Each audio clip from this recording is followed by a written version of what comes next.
विहार वासी तालुका समुद्रपूर आणि जिल्हा वर्धा या ठिकाणी आयुष्यमान मनीषजी भगत आणि त्याचबरोबर त्यांचे जे काही सहकारी आहेत तर एक दिवसीय ध्यान आणि धम्म प्रशिक्षणाच्या शिबिराचे या ठिकाणी आयोजन केलेलं आहे आणि या शिबिरामध्ये आपण बहुसंख्येने उपस्थित झाला आहात। तर आपल्या वेगवेगळ्या परिसरातून तुम्ही आले असाल, म्हणजे कोणी वासीमधले असतील, कोणी कोऱ्यामधले, कोणी पाथरीमधल्या पण काही महिला आल्या आहेत। खापरी तर खूप छान तुमचा प्रतिसाद या ठिकाणी आपल्याला या शिबिराला प्राप्त झालेला आहे आणि आयोजक लोकांनी जी मेहनत केली, कष्ट केले, त्याच्यामुळे हे शक्य झालेलं आहे। तर आपण या प्रकारचे जे शिबिर आहे ते आपले सातत्याने घेत राहतो। आता बऱ्याच काळामध्ये थोडं मी व्यस्त असल्यामुळे थोडं असं बाहेर जाऊन शिबिर घेणं थोडंसं मी कमी केलेलं आहे, परंतु आपल्या भगत साहेबांना काही लहान मुलं करणार भगत साहेबांची विनंती होती। बरेच दिवसापासून ते म्हटले होते की मला आपल्याला गावाला बोलवायचं आहे।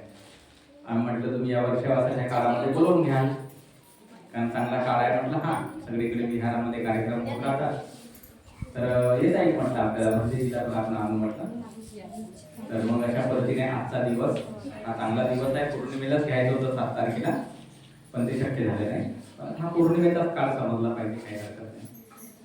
तर तुमचं सर्वांचं या शिबिरामध्ये स्वागत आहे आणि तुम्ही या ठिकाणी बहुसंख्येने आलात तर आपल्याला थोडा वेळ इथे आपण धम्म पण शिकू, ध्यान पण करू थोडंसं, आणि म्हणजे जे आपल्या सोबत आहेत त्यांचा आशीर्वाद वगैरे, त्यांनाही काही दान वगैरे तुम्ही नंतर करू शकता, तुमचे दान पुण्य पण वाढवू शकता। तर आपण आपल्या शिबिराला सुरुवात करताना काही गोष्टी अतिशय महत्त्वपूर्ण आहेत, त्या आपण पहिलं समजून घेऊ। तर पहिली गोष्ट ही आहे का इथे आपण सर्वांनी सहभागी झालं पाहिजे, बरोबर आहे का? आता तुम्ही प्रवचन नेहमीच ऐकत राहता की नाही ऐका? म्हणजे जी प्रवचन देतात तुम्ही ऐकता, युट्यूबवर बरेचसे प्रवचन राहतात लोकांचे, तुम्ही ऐकत राहता, बरोबर आहे का नाही? तर ते काय तुमच्यासाठी नवीन आहे का? प्रवचन तर काही नवीन नाही आहे। आपण जर प्रवचन द्यायचं म्हणलं तर मग शिबिराचं काय काम आहे? शिबिर म्हणजे काही तर वेगळी गोष्ट आहे ना त्याच्यामध्ये। आणि वेगळी गोष्ट काय आहे तर तुम्ही तुमच्या स्वतःबद्दल काहीतरी चिंतन करू शकले पाहिजे, बरोबर आहे की नाही? तुमच्या स्वतःबद्दल तुम्ही काहीतरी विचार करू शकले पाहिजे, तर तेव्हा त्या शिबिराचा काहीतरी उपयोग होईल। नाहीतर बाबा कोणीतरी आलं, काहीतरी सांगत आहे, चांगलं सांगितलं, मस्त सांगितलं, असं तसं म्हणणे, आणि मग जैसे थे गाडी आपली नाही, बरोबर आहे की नाही? तर त्याच्यामुळे आपल्याला बसू द्या आजी, हा बसा, मस्त जमलं काम।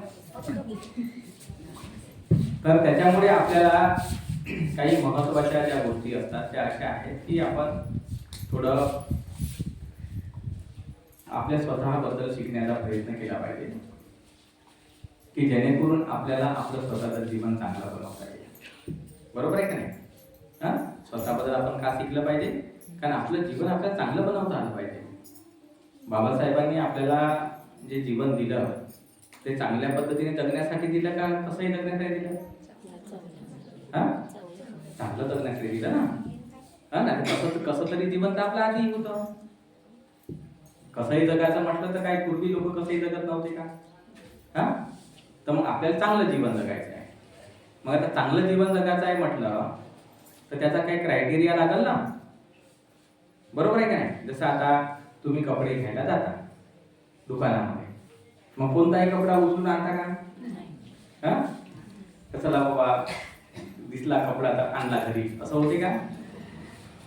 किंवा तुम्ही भाजीपाला घ्यायला जाता तर कोणतीही भाजी उचलून आणता का? नाही ना।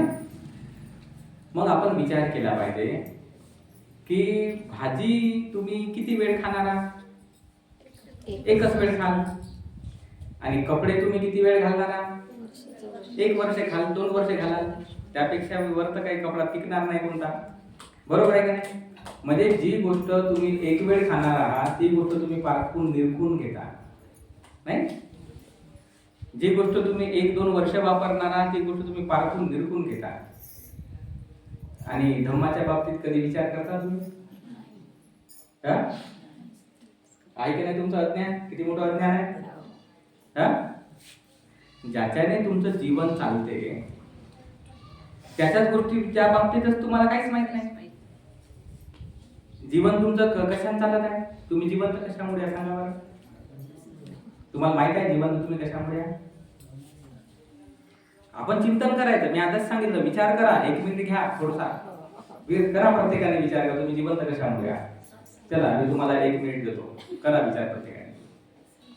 तुमच्याबद्दलच विचार करायचा आहे ना का बाकीच्यांबद्दल विचारत आहो का? मी मोदी साहेबांबद्दल विचारत आहो का तुम्हाला? का ट्रम्प बद्दल विचारत आहो? मी तुमच्याच बद्दल विचारत आहो का? तुम्ही जिवंत का ना बाबा? कसे आहे जिवंत? हा चला. एका जणाचं म्हणणं आहे श्वासामुळे जिवंत आहो. ठीक आहे. अजून कोणाचं काय म्हणणं आहे? चित्तामुळे जिवंत आहो म्हणतात ते दादा. अजून कोणाचं काय? बोलायचं काही टेन्शन नाही घ्यायचं. चुकलं तर काय होणार आहे? आपण थोडीच परीक्षा देता या ठिकाणी कोणी मार्क देणार आहे तुम्हाला? 10 मार्क आले, याचे 8 मार्क आले, 10 मार्क आले, काही मार्क दीर्घ काय नाही. आपल्याला शिकायचं आहे ना. आपल्या शिबिराचं नाव काय? प्रशिक्षण. काय नाव आहे? प्रशिक्षण. म्हणजे काय होते? शिकणे. मग एखाद्या पोराला तुम्ही शाळेत टाकाल, त्याला ए लिहिताच नसेल तो 10 वेळ लिहिल ना. मास्तरीन जर म्हणली समजा त्याला का तू काहून 10 वेळ लिहिते रे बाबा, तू जमल का? आपण त्याला पाठवू का शाळेत? मग तसं टेन्शन नाही घ्यायचं. आपल्याला दिवसभरामध्ये शिकायचं म्हणल्यावर काही गोष्टी शिकल्याच पाहिजे. उद्या चालून तुम्ही बुद्धिमान राहिले पाहिजे. उद्या जर तुम्ही कोणाला विचारलं का शिबिरात जाऊन काय शिकले बाबा, तुम्हाला सांगतात आलं पाहिजे. नाहीतर म्हणाल अरे मस्त दिलं प्रवचन, बापरे काय नागपूर नालते, बापरे मस्त सांगितलं, काय फायदा होणार आहे माझा? या समोर इथे बसा. नाही या इथे जागा, या इकडे या, इथे जागा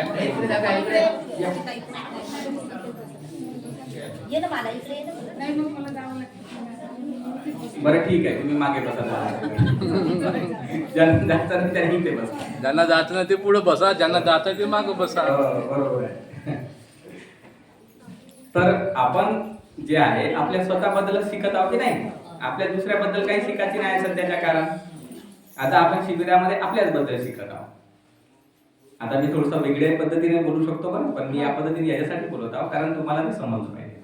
बरोबर आहे का नाही? म्हणून मी थोडासा गावठी पद्धतीने बोलत आहोत, गावातला नसल्यामुळे.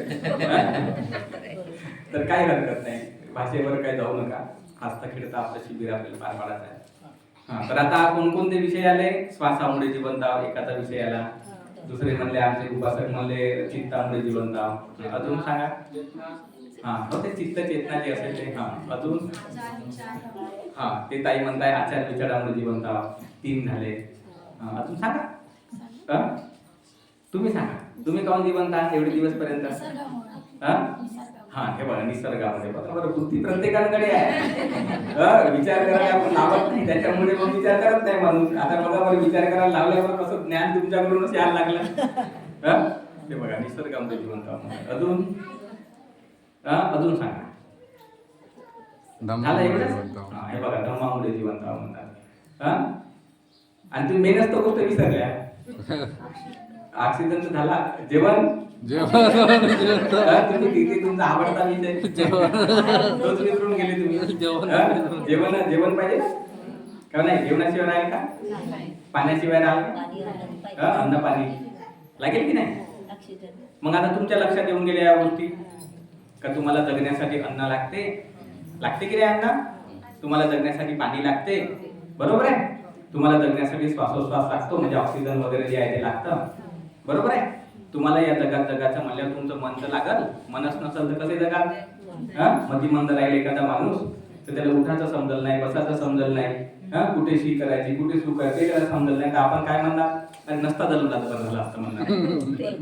म्हणजे जन्म काय कामाचा आहे का? त्याच्या जीवन काय मन तर लागल ना नाही का? ते दादा तर बरोबर आहे. ते ताई म्हणली आचार विचार लागलच. कारण आई वडील भाऊ बंद लोकांसोबत जगायचं आहे आपल्याला. तर आचार विचारांना जगा लागल की नाही? का काही करत फिरायला जमणार आहे का? आणि ती आजी म्हणली आमची चांगली निसर्ग आहेच ना, झाडेच नसतील, शेतीच नसेल तर अन्न कुठून पिकल, फळं कुठून भेटेल तुम्हाला? म्हणजे जे तुम्ही प्रश्न विचारला त्याचे उत्तर बरोबर दिले की नाही? सगळे बरोबर उत्तर आले नाही का, काही चुकलं नाही कोणाचं. घाबरायचं नाही आपण. तर आता आपण हे पाहिलेलं आहे की आपल्या जगण्यासाठी एवढ्या सगळ्या गोष्टी लागल्या की नाही. आता तुम्ही कल्पना करा. आता झाले तुमच्या प्रश्नाचं उत्तर तुमचा बरोबर झाला. आता थोडीशी कल्पना करायला सांगत आहोत. इमॅजिन करा की समजा तुमचं जेवण अशुद्ध असेल तर काय होईल? बिमार होईल. ठीक आहे. जर तुमचं पाणी अशुद्ध असेल तर काय होईल?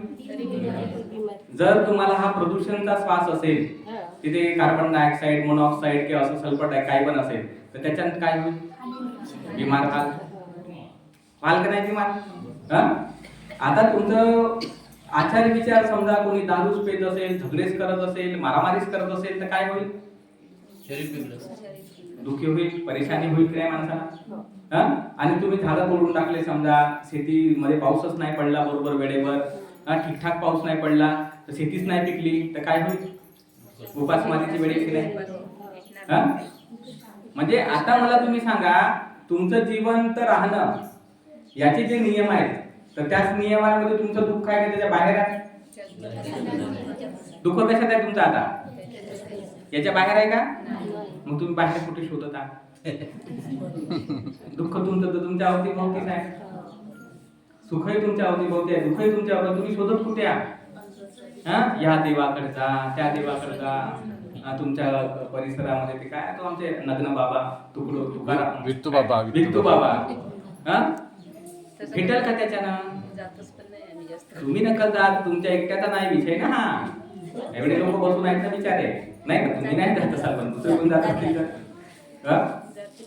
तर आता आपण या गोष्टीवरच तर विचार पहिले शिकला पाहिजे की नाही, की आपलं जीवन ज्या गोष्टीने चालत आहे त्या गोष्टीनेच आपल्या जीवनात सुख किंवा दुःख आहे. तर ज्या गोष्टीने आपलं जीवन चालतच नाही आहे तर त्या गोष्टीमुळे तुम्हाला काय भेटेल का? तुमचं जीवन कोणत्या ईश्वर परमेश्वराने चालत आहे का? कोणीच तर नाव नाही घेतलं ईश्वर परमेश्वराने चालत आहे म्हणून. आणि जर समजा म्हणला का ईश्वर परमेश्वराने चालतच आहे बाबा जीवन, तर मग कोणता ईश्वर हा प्रश्न परत येईलच ना. तुम्ही बाबासाहेबांचं पुस्तक वाचलं की नाही माहित नाही, पण बाबासाहेबांनी अनेक पुस्तकं लिहिलेली आहेत. तर बाबासाहेबांचं एक हे आहे म्हणजे संविधान डिबेट्स, म्हणजे संविधानामध्ये बाबासाहेबांनी भाषणं दिली होती, बरोबर आहे का नाही? संविधान लिहायचे तेव्हा. तर त्यावेळेस जेव्हा प्रेमबल जे आहे, प्रेमबल म्हणजे संविधानाची प्रास्ताविक, जे नाही का आपण चिपकवतो शाळेच्या पुस्तकांवर वगैरे छापतो, तर ती प्रास्ताविक आहे. तर ते प्रास्ताविक जे आहे ते काय लिहिलं? ते वी द पीपल. काय लिहिलं शब्द? We the people. आम्ही भारताचे लोक आहे की नाही, स्वतः प्रत संविधान अर्पण करीत आहोत. काय म्हणजे स्वतः प्रत आहे की नाही ते शब्द? We the people. तर त्यावेळेस मग काय झालं, संविधान सभेमध्ये अनेक लोक होते. मग कोणी मुस्लिमही होते, कोणी हिंदूही होते, कोणी अन्य धर्माचे होते. मग त्यांनी बाबासाहेबांना काय म्हटलं की नाही म्हणे, आपल्या भारतीय संविधानाची सुरुवात हे ईश्वराला वंदन करून झाली पाहिजे, नाही का?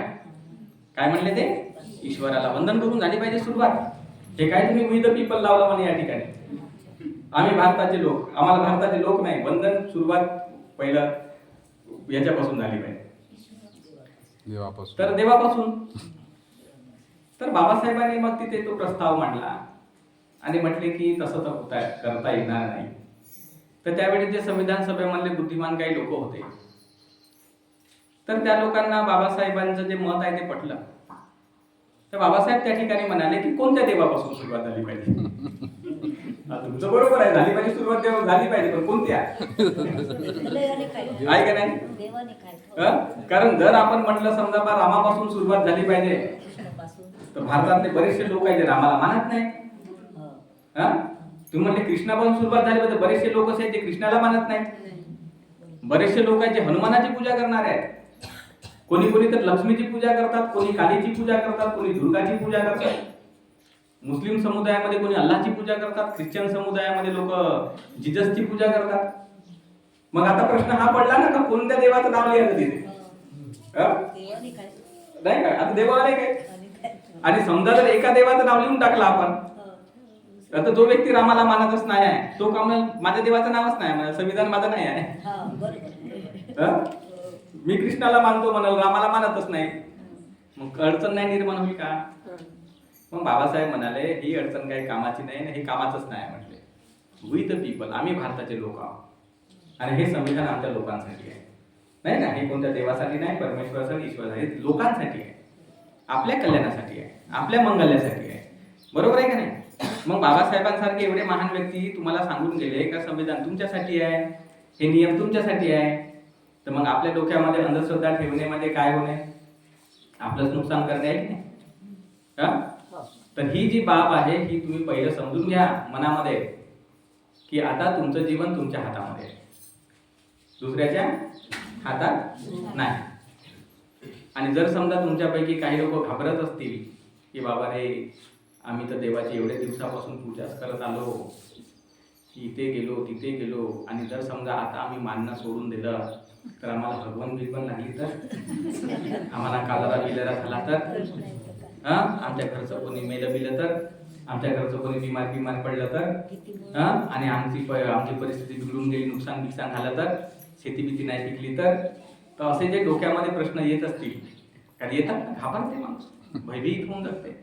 तर असे प्रश्न जर तुम्हाला येत असतील तर तुम्ही तो जुना काळ आठवा, जुना काळ आठवा. आणि जुन्या काळामध्ये पहा, जेव्हा बाबासाहेब म्हणाले की बाबा रे तुम्ही कुठल्या प्रकारच्या देवी देवतांची पूजा करू नका, तर त्यावेळेस आमचे जे बापदादे होते तर त्या लोकांनी जे त्यांच्या देवाऱ्यामध्ये जे काही देवी देव होते त्या काळामध्ये ते सगळे त्याने चुंगडीमध्ये वगैरे भरले, आणि चुंगडीमध्ये वगैरे भरून मग नदी बिदीमध्ये बुडवून दिले की नाही बुडवून. मग त्यांचं कोणतं नुकसान झालं? व्हायला पाहिजे होतं ना, पण झालं का?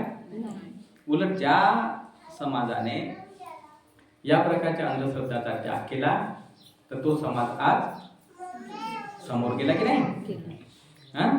आता मला तुम्ही सांगा, दुसरा एक प्रश्न उदाहरण देतो तुम्हाला. आता आपल्या एससी कम्युनिटीमध्ये, म्हणजे ज्याला शेड्यूल कास्ट म्हणतो ना आपण, तुमच्या कास्ट सर्टिफिकेट लिहून राहते ना शेड्यूल कास्ट, त्याला शेड्यूल कास्ट म्हणतात.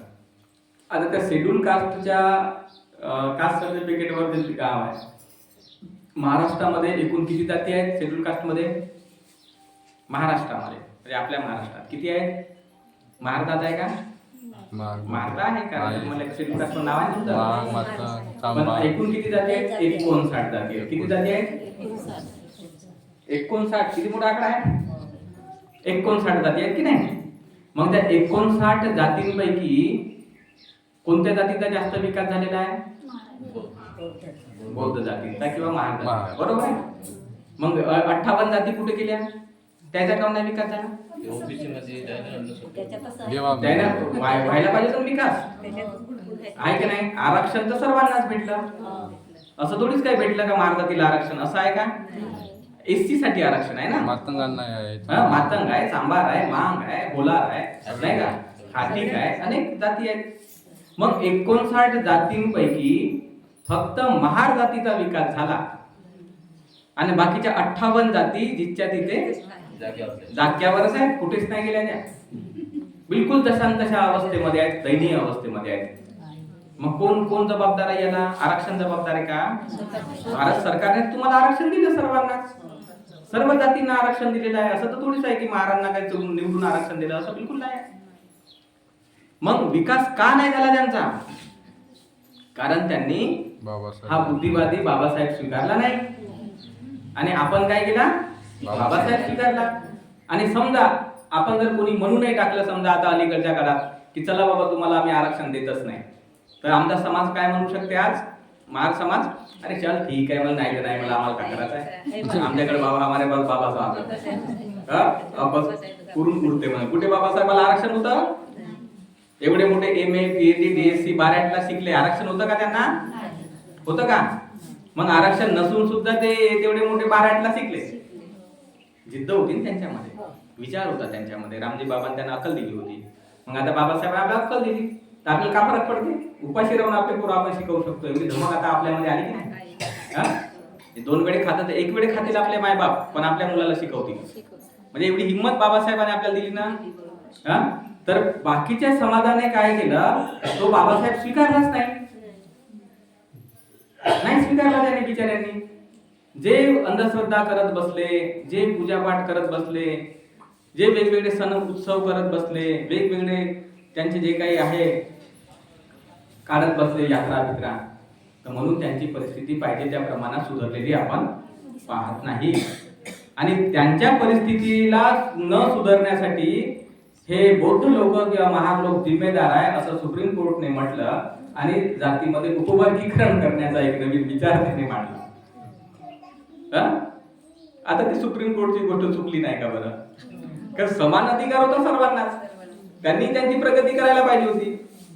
आणि मग आरक्षणामुळे बौद्धांची प्रगती झाली हा जो एक डुप्लिकेट शिक्का मारून दिला आपल्यावर, तर तो कोण दूर करल? आपण दूर करायला पाहिजे ना.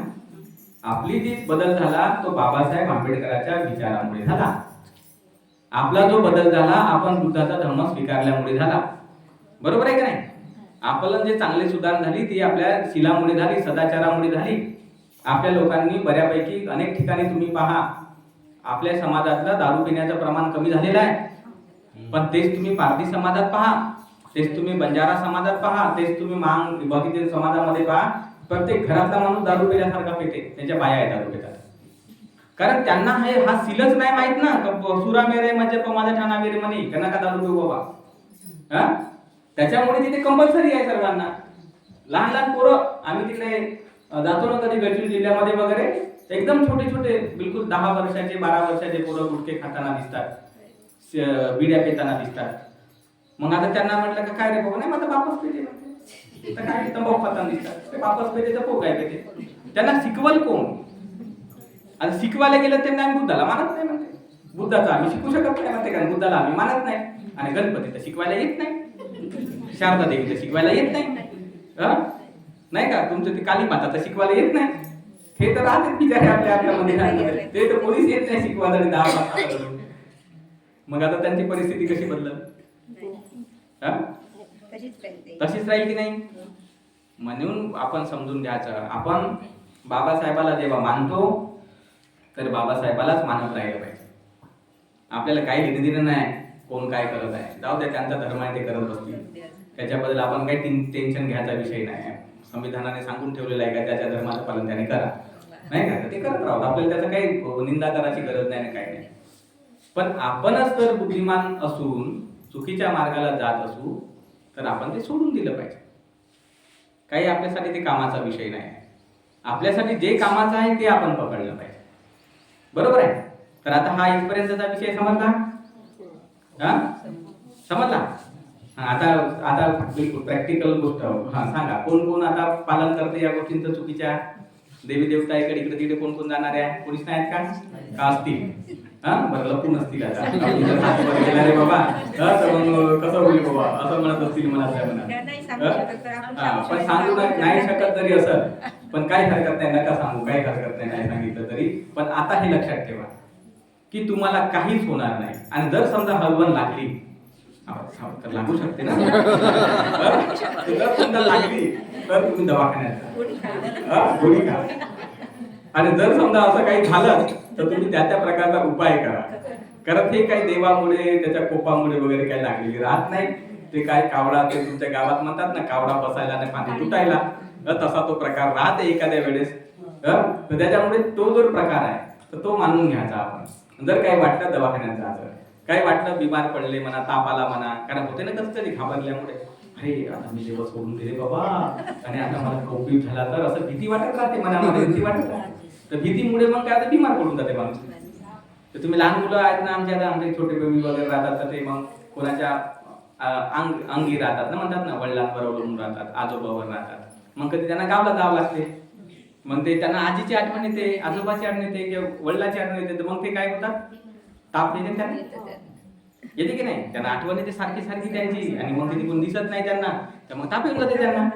मग तसारखा तुमचा तो देव, तुमचा तो परमेश्वर इतके दिवस तुमच्या सोबत होता आणि अचानकपणे तुम्ही हाकलून दिलं, तर त्याच्यामुळे तुम्हाला ताप येणं साहजिक आहे. जसं त्या लहान मुलाला तसं तुम्हाला येते. तर त्याच्यामध्ये घाबरायचं काय कारण आहे? तुम्ही तर रोजच पाहता ही गोष्ट. पण आपण आपल्या मनातली जी अंधश्रद्धा आहे ती आपण काय करायची, काढून टाकायची. आता तुम्ही म्हणाल की अंधश्रद्धा कशामुळे काढायची, तर त्याच्या प्रश्नाचं पहिलं जे उत्तर आहे ते आपण आधी दिलेलेच आहे की तुमच्या जगण्यासाठी ते गरजेचं आहे का. मग आता जे जगण्यासाठी गरजेचंच नाही मग ते कशाला रंगारात बसायचं आहे, ते सोडून द्यायचं. आता आपण चांगल्या गोष्टी पकडायच्या. ठीक आहे. तर हा जो काही विषय होता तो अतिशय साधा सरळ जो विषय आहे तो आपला या ठिकाणी समजून घ्यायचा आहे आणि त्याच्यानुसारच आपल्याला थोडं आपल्या जीवनाबद्दल विचार करायचा आहे. ठीक आहे. तर आता हे लक्षात राहील सर्वांच्या. हा तर मग आता ठीक आहे, आता एक विषय संपला या ठिकाणी. आता हा पुरेसा आहे एवढा, आता तुम्हाला ते लक्षात येऊन गेलेला आहे.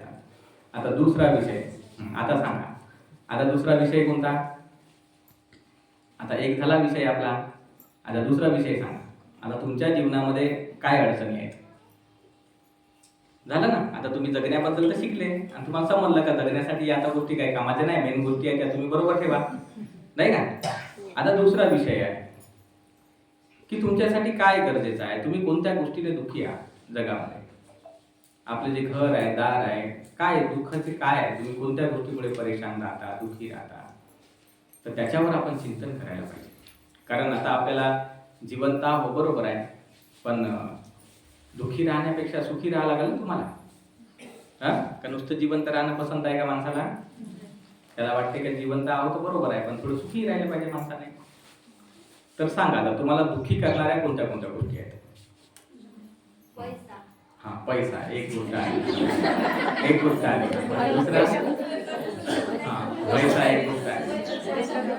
झगडे भांडण. हा अजून दुसरी शरीराला वेदना आहे. आपलं शरीर जर चालू पैसा असेल शरीराचा साथ देत हा नाही. शरीराची वेदना, शारीरिक वेदना म्हणजे बिमारी समजा, नाही का. हा तर बघा पैसा झाला, बिमारी झाली, अजून हा व्यसन. एक जण कोणतरी व्यसन म्हणलं, वा वा व्यसन बरोबर आहे. व्यसनाच्या जर दूर राहिलं तर आपलं शरीर चांगलं राहील. व्यसनाच्या जर दूर राहिलं तर आपलं शरीर चांगलं राहील. हो ते ठीक आहे म्हणा, असं नाही तसं काही म्हणता येत नाही. पण अजून झालं, 3 झाले. पैसा झाला, व्यसन झालं आणि एक बिमारी झाली. अजून पैशासाठी कामही करावं लागेल. अजून कोणतं दादा काय म्हणतो. हा हे एक जबरदस्त झाला बघा. हा एक मानसिक विकार आहे, तो एक झाला, नाही का. मानसिक विकार आहे तो पण झाला एक. अजून करा करा विचार करा, आपल्याला विचारच करायचा, काही टेन्शन नाही घ्यायचं. 1 मिनिट करा, 2 मिनिट विचार करा, काही टेन्शन नाही आपल्याला. द्वेष, मोह, अज्ञान, पूर्ण चारही सांगितले त्याला. 5-6 सांगून टाकले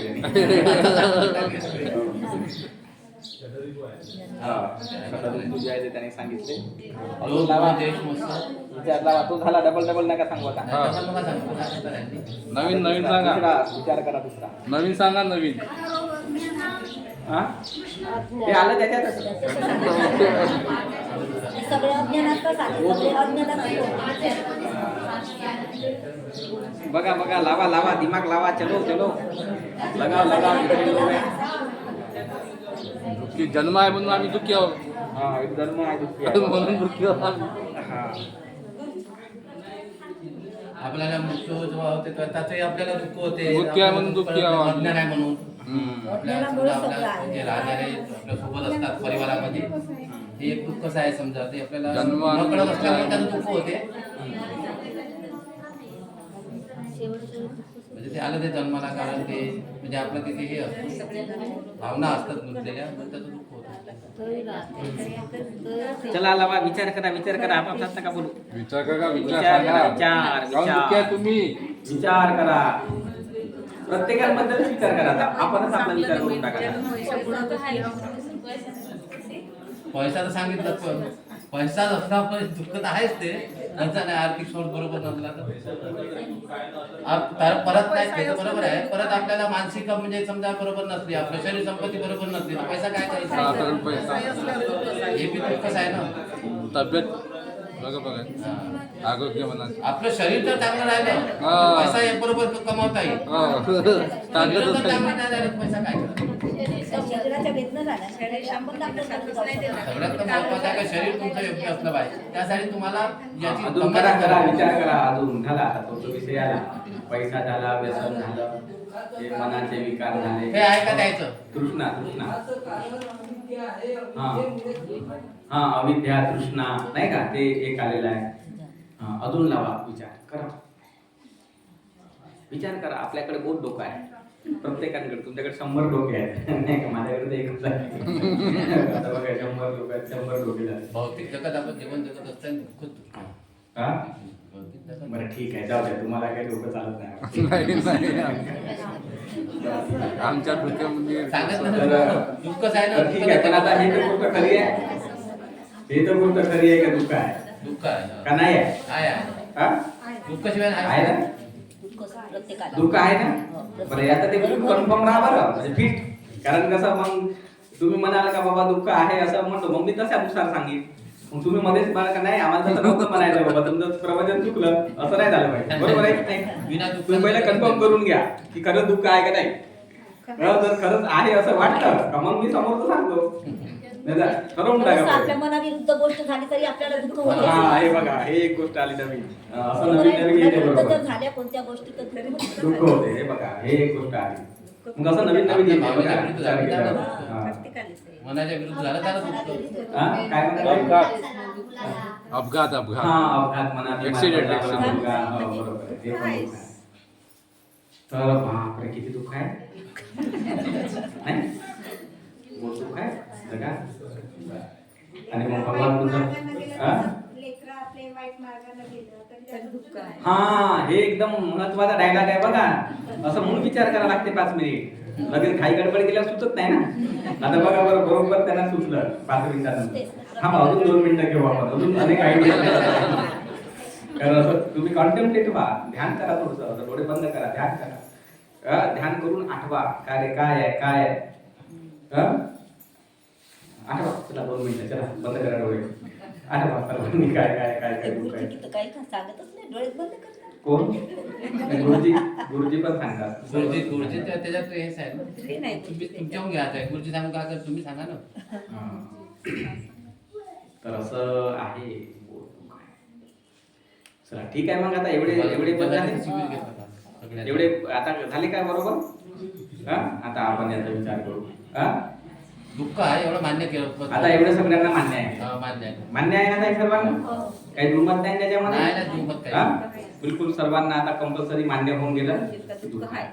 बरोबर आहे. एकही माणूस ठीक आहे, आता मग जमलं काम तमाम. तर आता आपले भगवान सर्व संभूत हे कोण आहे? दुःखमुक्तीचे आदर्श आहे. दुःखमुक्तीचे जनक. मार्गदर्शक आहे. दुःखमुक्ती शोधली आहे ना. हा. बरोबर आहे का नाही? तुम्ही आता काय म्हणतो, आम्ही दुःखी आहोत. मग आता दुःखमुक्तीचे शोधणारे व्यक्ती कोण आहे? बुद्ध. भगवान बुद्ध आहेत नाही का. म्हणजे आता हे लक्षात ठेवायचं आपण का आपण दुःखी आहोत, तर मग आपले मार्गदर्शक भगवान बुद्ध आहेत. कारण दुःखमुक्तीचा मार्ग शोधला त्यांनी, म्हणून ते आपले आता मार्गदर्शक झाले, आपले गुरु झाले, आपले शास्त्र झाले. तर ते दुःखमुक्तीचा मार्ग सांगणारे आहेत. तर आता आपल्याला ही बाब चांगल्या प्रकारे समजून घ्यायची आहे की आपण दुःखी आहोत आणि आपल्या प्रत्येकाला दुःखातून मुक्त व्हायचं आहे. आता फिट झालं, बिलकुल डोक्यात ठेवायचं, चंचल नाही मन करायचं. एकदा मन चंचल झालं का बस झालं, तुमचं काही खरं नाही मग ते. मग कोणीकडे इकडं तिकडं, तो दारू पिणाऱ्या माणसाकडे जाऊन पाहून टाका चंचल मन. तिला तुम्हाला बट्टी मारली का कधी इकडला रस्ता का तिकडला रस्ता, काही त्याचा ठरत नाही बरोबर का सरळ जात आहे. त्याला वाटते तर असं सरळ जातं, पण त्याचं शरीर त्याला साथ नाही देत सरळ जाण्यासाठी. मनात राहते ठरवून का या रस्त्याने मी जातो. अरे जातो ते बरोबर आहे, त्याचं मन ते जातो, पण तो नाही जाऊ शकत. तो इकडे डोलकते तिकडे डोलकते नाही का. मग तसं झालं नाही पाहिजे. आपलं फिक्स आपल्या मनामध्ये ठरलेलं पाहिजे, ठाम पाहिजे. आपण दुःखी आहोत हे आता ठाम आहे. मग आता आपल्या दुःखातून मुक्त व्हायचं आहे हे पण आपल्याकडे ठाम असलं पाहिजे. बरोबर आहे की नाही. तर मग आता आपल्याला या गोष्टी थोड्याशा समजून घ्या लागतील का. वेगवेगळे विषय आज आपण या ठिकाणी ठेवले. कोणी म्हटलं की मी पैशामुळे दुःखी आहोत, बरोबर आहे की नाही. कोणी म्हटलं व्यसनांमुळे दुःख आहे. कोणी म्हटलं मुलाला जर काही झालं त्याच्यामुळे दुःख येते. कोणी म्हटलं की मानसिक जे काही विकार आहे, लोभ द्वेष वगैरे, त्याच्यामुळे दुःख आहे. अज्ञानामुळे तृष्णेमुळे दुःख आहे. तर प्रत्येकाने आपापल्या पद्धतीनं जे त्यांना वाटलं ते सांगितलं. परंतु प्रत्येकाने जे काही सांगितलं ते 100% खरं आहे. कसं आहे ते खरं आहे. तुम्ही कसंही सांगा पण ते खरं सांगितलं, तुम्ही खोटं नाही सांगितलं. कारण तुमच्या जीवनामध्ये ज्या प्रकारचं दुःख आहे तेच तुम्ही सांगाल ना. हा? आता जसं उदाहरणादाखल एखाद्या व्यक्तीच्या घरी एखादा माणूस दारू पित आहे आणि दारू पिल्यामुळे तो झगडे करते, भांडणं करते, बायकोला अपशब्द वापरते, मुलाला हेसळबासळ करते, जे पैसे डब्यात असतात तेही चोरून घेऊन जाते, भाजीपाल्यासाठी मग त्याला पैसे राहत नाही घरी. तर अशा सिच्युएशन मध्ये त्या घरातला तो माणूस दुःखी राहील का सुखी राहील? राहील की नाही? मग आता तो व्यक्ती त्या गोष्टीला दुःख नाही म्हणाल तर का दुसऱ्या गोष्टीला दुःख म्हणाल का? जे तुमच्या अनुभवाला येते तेच दुःख आहे. लक्षात आलं हे मला वाक्य? जे तुमच्या अनुभवाला येते ते दुःख आहे. ते माझ्या अनुभवाला येते का नाही तो काही विषय महत्वाचा नाही. मला काय अनुभवाला येते तो माझा मनोविश्वाचा भाग झाला, माझा जीवन झाला तो. पण तुमच्या प्रॅक्टिकल लाईफ मध्ये जे जीवन तुम्ही अनुभवता, जगता आणि त्या जगण्यामध्ये जे दुःख आहे तेच तुमचं दुःख आहे. कोणी सांगते म्हणून नाही आहे इथे का चला बाबा तो हे सांगते तो हे सांगते, तसं नाही.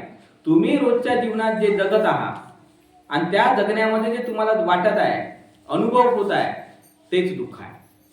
मग भगवान सम्यक संबुद्धाने काय म्हटलं? त्याच दुःखातून तुम्हाला बाहेर पडायचं आहे. काल्पनिक दुःखातून नाही बाहेर पडायचं आहे. त्या कल्पना करत बसू नका तुम्ही कोणत्या तरी प्रकारची. कल्पनेने काही होत नाही. इथे प्रॅक्टिकल धम्म आहे हा. आणि प्रॅक्टिकल धम्म हा आहे की जे दुःख आहे ते तुम्ही अनुभवता तेच आहे. मग आता प्रत्येकाच्या अनुभवाला तुम्हाला पाहता आलं पाहिजे. पाहता आलं पाहिजे की नाही? आणि जर ते तुमच्या अनुभवाला तुम्हाला पाहताच नाही आलं, तुम्ही तुमची परिस्थिती बदलू शकत नाही. बदलताच येत नाही तुम्हाला परिस्थिती. जसं एक बाबासाहेबांचं एक भाषण आहे मुंबईमध्ये. तेव्हा निवडणुकाचा माहोल सुरू होता. 54 वगैरे काही निवडणुका असतील. तेव्हा कामगार लोकांसाठी बाबासाहेब काम करायचे त्यावेळेस. आणि मग कामगार त्यांची जी वस्ती होती, जसं आता आपली कशी वस्ती आहे वासिगाव, तससारखं कामगारांच्या पण वस्त्या होत्या. तर मग हे जे साधू वगैरे असतात ना, साधू लोक, तर ते त्या ठिकाणी यायचे आणि येऊन मग त्यांना सांगायचे कामगारांना की तुम्ही लोक नका करू, लोक करणं काही चांगलं नाही आहे. कामगारांना सांगायचं तुम्ही हे आपलं काय म्हणतात त्याला धर्माचं पूजापाठ करा, दान वगैरे करा, त्याच्यामुळे तुमचं भलं वगैरे होईल, असं सांगायचं. मग आता बाबासाहेबांनी ते पाहिलं, हे साधू लोक असे येत आहेत बाबा अशा प्रकारचं सांगत आहे. कोणीतरी मग कार्यकर्त्यांनी बाबासाहेबांना म्हटलं का बाबासाहेब बघा असं असं सुरू आहे तिकडे. मग बाबासाहेबांनी तेव्हा एक भाषण दिलं. मग बाबासाहेब म्हणाले की या साधू संन्याशांनी त्या आमच्या कामगार लोकांना जाऊन 2 उपदेशाचे डोस पाजण्यापेक्षा त्या भांडवलदारांना जाऊन काऊन पाजत नाहीत? काय म्हणले बाबासाहेब? आमचा कामगार माणूस तो लोभी नाही आहे. आमचा कामगार माणूस कायचा लोभी आहे? त्याला रोजचं खायला भेटत नाही, त्याला कायचा लोभ ना कायचा काय त्याला माहित आहे. तुम्ही लोभी नाही आहे. तुम्ही पहिले हे मनातून काढून टाका का तुम्ही लोभी आहे. तुम्ही लोभीच नाही आहे. तुम्ही कशामुळे लोभी नाही आहे? कारण तुम्हाला अजून खाण्याचीच तर जे एक साधारण जीवन जे तेच तर तुम्हाला नाही भेटलेलं आहे अजूनपर्यंत. जो जगण्यासाठी लागणारं भोजन आहे तेच तुम्हाला भेटत नाही. जगण्यासाठी लागणारे कपडे आहे तेच तुम्हाला भेटत नाही. जगण्यासाठी लागणारं चांगलं पाणी आहे, वातावरण आहे, तेच तुम्हाला भेटत नाही. तुम्ही त्याच्यासाठी स्ट्रगल करत आहात, तुम्ही त्याच्यासाठी संघर्ष करत आहात. तर त्याला कसं आपण म्हणू शकतो लोभी म्हणून? हा लोभ वगैरे काय नाही. तुम्ही गरजांमध्येच आहात अजूनपर्यंत. ज्या बेसिक नीड्स म्हणतो आपण त्याला, गरजा. गरज आहे ना, गरज, आवश्यकता, इच्छा, आकांक्षा, स्वप्न, टॅलेंट, वेगळे वेगळे शब्द आहेत की नाही? हे का सारखे शब्द आहेत का? हे वेगळे वेगळे शब्द आहेत ना. हे गरज म्हणजे कोणती? जसं एखादा आपल्या घरी मांजर आहे आणि ती भुकेलेली असेल, मग तिच्यासाठी काय आवश्यक आहे? अन्न आवश्यक आहे, दूध जे असेल ते आवश्यक आहे तिला. तर जेव्हा तिला ते अन्न भेटते, ते अन्नासाठी पहिलं फडफडल, इकडे जाईल तिकडे जाईल, उंदीर भेटते का पाहिजे, बरोबर आहे ना. असं 2 घरं फिरल, 10 घरं फिरल, ती वनवन आहे त्या बिचाऱ्या मांजरीची. जेव्हा तिला मग कोणीतरी चपाती देईल, दूध देईल किंवा एखादा उंदीर पकडून ते खाईल, तेव्हा मग तिचं पोट भरल. आणि एक तिचं पोट भरलं रे भरलं की मग मांजर वेगळी, मग ते वेगळी बनते. अगोदर ते वेगळी राहते, नंतर ती वेगळी बनते. आणि मग ती कशी बनते? मग उन्हाळून पोट बनते ती, नाही? इकडे गुड्या मार, तिकडे गुड्या मार, आणि निवांत जाऊन कुठे तर झोप, अशी बनते की नाही? तर आपण आधी हे समजलं पाहिजे आणि आपल्याला हे लक्षात आलं पाहिजे की आपल्या प्राथमिक ज्या गरजा आहेत त्या प्राथमिक गरजा जर आपल्या पूर्ण होत नसतील तर आपला सगळा संघर्ष प्राथमिक गरजा पूर्ण करण्यासाठी आहे की नाही? हा, आपला संघर्ष लोभासाठी आहेच नाही, आपला संघर्ष प्राथमिक गरजांमध्येच आहे सध्याच्या काळात. पण एखादा व्यक्ती आपल्या प्राथमिक गरजा पूर्ण करून घेतो, त्याला नोकरी लागली, दर महिन्याला 40-50 हजार रुपये त्याला भेटत आहे, नाही का? त्याने घर आपलं बांधून घेतलेलं आहे, त्याच्या घरी थोडेसे खाण्यापिण्याच्या सगळ्या वस्तू बरोबर आलेल्या आहेत, तर त्याचं एक सेटलमेंट जे आपण म्हणतो ती आता त्याची झाली. थोडाफार बँक बॅलन्स आहे त्याच्याकडे आहे, त्याला आता या गोष्टी चिंताच नाही डोक्यामध्ये. आता या गोष्टी चिंता नाही की मी संध्याकाळी मला जेवण भेटेल की नाही, मला कपडे माझ्या मुलाबाळांना भेटतील की नाही, हे चिंता नाही त्याच्या डोक्यामध्ये. मग असा चिंता नसलेला माणूस जो थोडासा आर्थिकदृष्ट्या सेटल झाला, चांगला झाला, मग त्या व्यक्तीच्या मनात जो उत्पन्न होईल तो काय आहे? तो लोभ आहे. त्याच्या आधी तुम्ही गरजामध्ये आहात, आवश्यकतांमध्ये आहात, बेसिक आहात तुम्ही सध्याच्या काळामध्ये. प्रत्येकाला आवश्यकता तर पूर्ण करा लागतील आपल्या, पण त्याच्या पलीकडे जेव्हा तो चालला जाते आणि त्याच्या पलीकडे गेल्यानंतर मग त्याच्या जीवनामध्ये काय उत्पन्न होते? लोभ उत्पन्न होते. मग लोभ कसा राहते? लोभ कसा, आपण वाईट म्हणजे कसा, वाईट म्हणजे नेमकं काय राहते तो? मग लोभ कसा राहते का त्याच्याकडे एक घर असेल दुसरं घर घेते, दुसरं असेल तिसरं घेते, तिसरं असेल चौथं घेते. म्हणजे तो काय करत राहते, त्याचे ते मग जो त्याला संपत्ती भेटते, जो त्याला पैसा भेटते, तर तो पैसा, ती संपत्ती तो त्याच्या इच्छा आकांक्षा पूर्ण करण्यावर खर्च करत राहते. मग हा काय झाला? याला म्हणलेला आहे लोभ. मग आता तुम्ही बघा, तुम्ही लोभी आहे का? नाही. नाही बघा, असाल तर काही हरकत नाही, त्याचाही आपण त्याचाही मार्ग बाहेर काढता येते आपल्याला, असं काही नाही. पण बेसिकली आपल्या मनाची जी भावना आहे ती तुम्ही ओळखा, बरोबर आहे का नाही? तुम्हाला तुमचा जो भावना आहे ती तुम्हाला ओळखायची आहे या ठिकाणी आता, कारण तुम्हाला दुःखमुक्त व्हायचं आहे ना. तुम्ही काय ठरवलं का आम्ही दुःखी आहो बाबा? काय म्हटले तुम्ही? दुःखी आहो म्हटले ना. मग आता दुःखाच्या मुक्तीच्या मार्गाला जायचं असेल तर पहिले स्वतःबद्दल ठरवा लागते. काय ठरवा लागते? स्वतःबद्दल स्वतःला पहिले पाहायचं शिकायला लागेल ना तुम्हाला. का हे तर भगवान बुद्धाने सांगलं, समजा तुम्ही अज्ञानी आ म्हणून दुःखिया, तुम्ही तृष्णेत आ म्हणून दुःखिया, तुम्ही लोभी आ, द्वेष, ते भगवान बुद्धाने बेसिक गोष्ट सांगून दिल्या. पण त्या गोष्टी कुठे पाहा लागल? धम्मं कायेन पश्यति. कुठे पाहा लागल? आपल्यात पाहा लागल की नाही?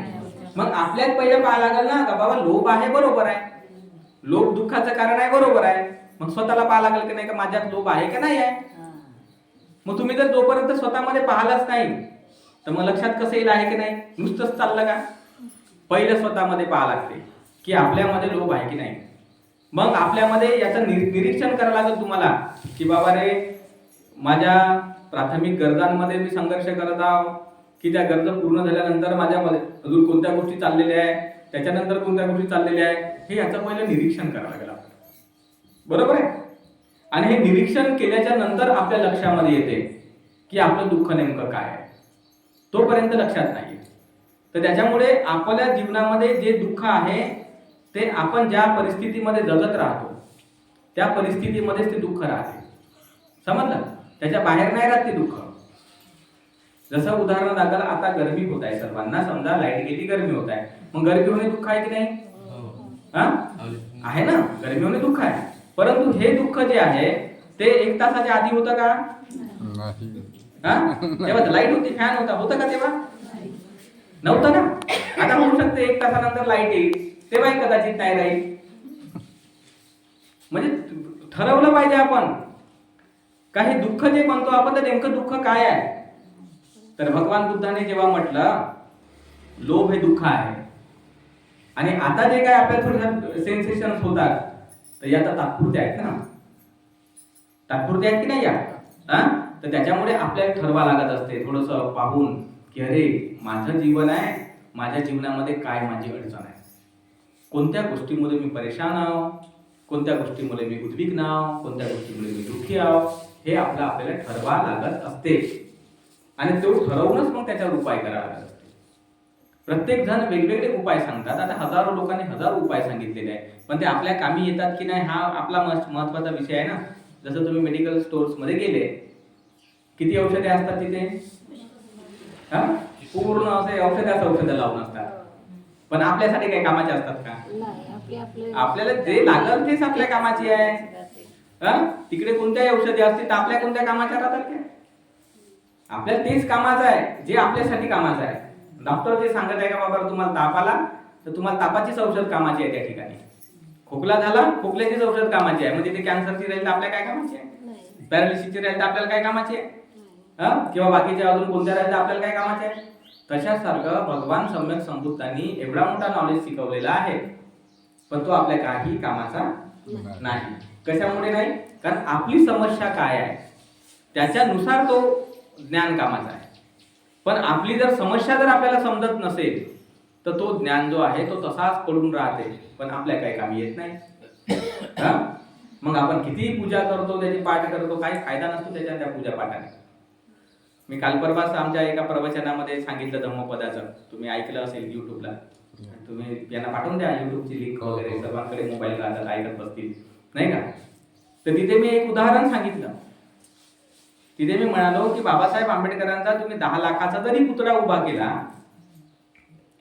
नाही का, आणि 10 लाखाचा पुतळा उभा करून मनोभावे बाबासाहेबांची पूजा केली आणि तुम्ही बाबासाहेबांच्या समोर असे बसले आणि हात जोडून म्हणाले की बाबासाहेब आता आम्ही 10 लाखाचा पुतळा तुमचा बसवला, एवढी पूजापाठही करून टाकलेली आहे, अगरबत्ती मेणबत्ती पुष्प अर्पण वगैरे केले, आदर सन्मानही केला तुमचा, आता आम्हाला तुम्ही एक भाषण द्या.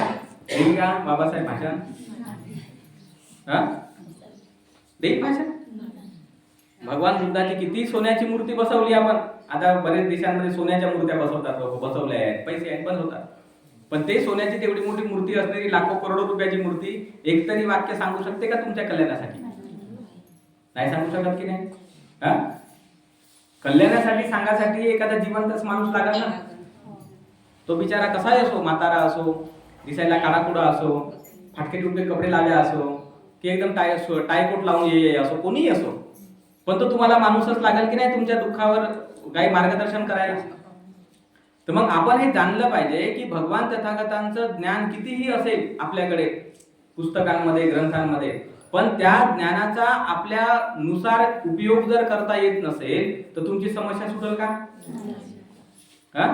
तुम्ही कितीही पूजा कराल, पाठ कराल, काय कराल, तुमची समस्या जशी की तशीच राहील. समस्या काहीच सुटणारच नाही, कारण ते समस्येचं उत्तरच झालं नाही ना ते. तर म्हणून आपल्याला हे पहिलं समजा लागते की माझी समस्या काय आहे आणि ती समजून त्याच्यावर उपाय करावा लागते.